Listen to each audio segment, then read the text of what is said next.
Establishment है वो realise नहीं कर रही कि वो जो अब हरकतें कर रही है, फौज को कभी कमजोर नहीं हम अफोर्ड कर सकते।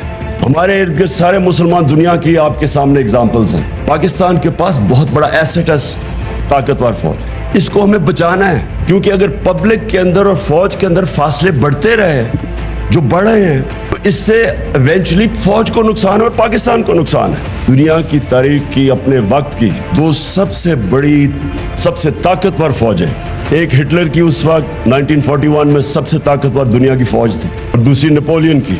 दोनों फौजें तबाह हो गई रूस के अंदर। कैसे तबाह हुई?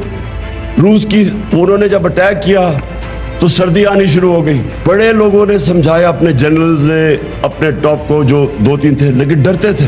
नेपोलियन का भी बहुत बड़ा स्टेचर था और हिटलर सुनता ही नहीं था। उन्होंने समझाया कि जी सर्दियां आ रही हैं। कोई भी लीडर अपने आप को अक्ल कुल नहीं समझना चाहिए। गलतियां होती हैं लीडर से।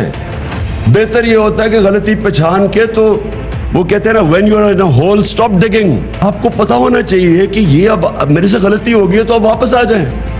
दोनों दुनिया की उस वक्त की सबसे ताकतवर फौज सर्दियों में तबाह हो गई, रूस की सर्दियों में।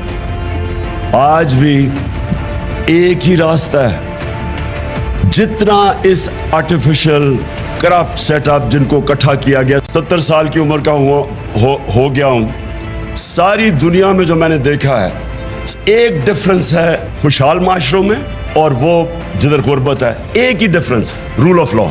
जिस माशरे के अंदर कानून होता है, इंसाफ होता है, वो हमेशा खुशहाल होता है।